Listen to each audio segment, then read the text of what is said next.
So what's it like coming back to production? It was quite a shock to the system. It was having been away for a whole year and watched the show become that much more massive, and then come back onto it was nice, but it was slightly nerve-wracking, I think. It was lovely to be back on the show though, because now that it's been going so long, there's a real community of cast and crew who return every year.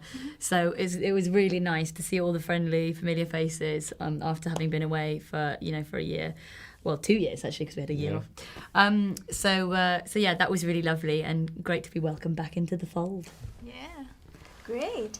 So Isaac, Bran has a huge role to play this season. Yeah. So what happens now that he's found the three-eyed raven? Like what else is in store? Well, I mean, so we've had this year away from it all, and Bran has basically just been in the cave with the three-eyed raven, who's this kind of wizard type figure and a magical kind of sage who can harness the power of the weirwood trees to look into the past and the present and the future.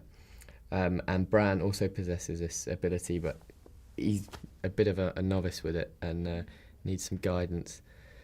So the Raven is basically, we've had a year where Bran has been trained like Luke Skywalker, and we come back and find him still not quite a pro, but getting a lot better at looking in the past and future. Very nice. So Ellie, what kind of a place is Mira in without Jojen? Like, does she continue being the protector to carry on the quest? Yeah, well, the series starts for Mira in a pretty bleak place. Yeah. So, her brother's died. She's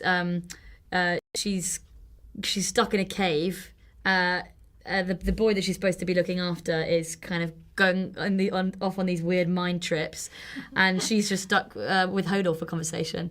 So it's a little bit of a tricky situation for her, but she's someone who takes her responsibilities very seriously. So she knows that she has to take care of Bran no matter what, and that is a responsibility which we'll see tested to its limits this season. But yeah, it's a tricky situation for Mira to be in. But for both of them, because they're lost in a cave in the middle of nowhere with, separated from their families. So yeah. I think that's a bond that they have together. That they're both, that they're both, type characters, lost and wandering. So the good news is you're out of the cold.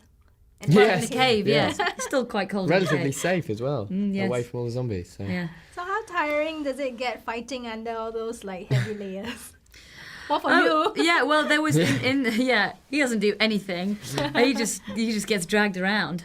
But in season 4, when I had the big fight with the whites outside of the cave, that was pretty tiring because we filmed that scene over 3 days, and I was wearing kind of Arctic gear, loads of furs and everything, and doing all this axe fighting with these whites, and it was really, really strenuous. But I love those kind of jobs, when you have to really push yourself because you feel like you're actually working hard, doing a real job instead of, sometimes when I feel like I'm just like a child doing play acting or something, it makes me feel like I've got a real job.